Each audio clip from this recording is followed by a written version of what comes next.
હવે શાસ્ત્રમાં એવું કહ્યું છે કે આવતા જન્મમાં આપણે જે વસ્તુ જોઈતી હોય એ વસ્તુ આ જન્મમાં આપવી જોઈએ. પૈસા જોઈતા તો પૈસાનું દાન કરવું જોઈએ, સારું મકાન જોઈતું તો મકાનનું દાન કરવું જોઈએ, અથવા તો જ્ઞાતિનો કોઈ ધર્મશાળા જેવું બનતું હોય ત્યાં દાન કરવું જોઈએ. હવે એક વખત નારદજી સત્યભામાને ત્યાં આવ્યા ત્યારે સત્યભામાજી પૂછે છે કે મારે પણ જન્મ કૃષ્ણ ભગવાન જ જોઈએ.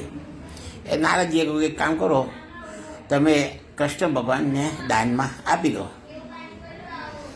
તો સત્યભામા કહે કે કૃષ્ણ ભગવાન કોને દાનમાં અપાય, કે મને આપી દો. એટલે સત્યભામાજીએ નારદજીને કૃષ્ણ ભગવાન દાનમાં આપ્યા. એટલે નારદજી આંગળી પકડીને કૃષ્ણ ભગવાનને લઈને ચાલવા મળ્યા. એટલે સત્યભામાજી કહે કે મેં તમને આપ્યા એનો મતલબ કે તમે સેવા પૂજા કરો, તમારા બી કહેવાય, એમને અહીંથી લઈ નથી જવાના. નારદજી તમે મને આપી દીધા પછી તમારે વિચારો નહીં, મારે જે ઈચ્છા હોય એ કરવો. એમ રજ્જક કરતાં કરતાં છેવટે સત્યભામાએ બહુ વિનંતી કરી કે અમને કૃષ્ણ ભગવાન પાછા આપો.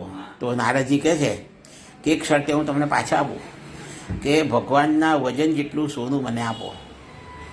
કબૂલ થયા. સત્યભામાજી પોતાના ધન ભંડારમાં જેટલા બી દાગીના હતા બધા મૂક્યા, બીજી બાજુ ભગવાનને મૂક્યા, તો પણ ભગવાનનું ત્રાજવું નીચું રહ્યું. એમ કરતાં કરતાં એક પછી એક બધી રાણીઓએ પોતાના દાગીના મૂક્યા. છેવટે રૂક્ષ્મણીજીને ખબર પડી. એટલે રૂક્ષ્મણીજી આવે કે બધા દાગીના લઈ લો. અને રૂક્ષ્મણીજીએ ફક્ત એક તુલસી પત્ર મૂક્યું અને ભગવાનનું ત્રાજવું ઊંચું થઈ ગયું. એટલે કહેવાનો મતલબ કે ભગવાન સોનું, ચાંદી, અન્ન, વસ્ત્ર મોટા મોટા દાનથી રીતતા નથી, પણ ભક્તની હૃદયની ભાવના, સાચો પ્રેમ અને ભક્તિ, એનાથી ભગવાન વાળી જાય છે અને પોતાની જાતને પણ સમર્પિત કરી દે છે. અસ્તુ.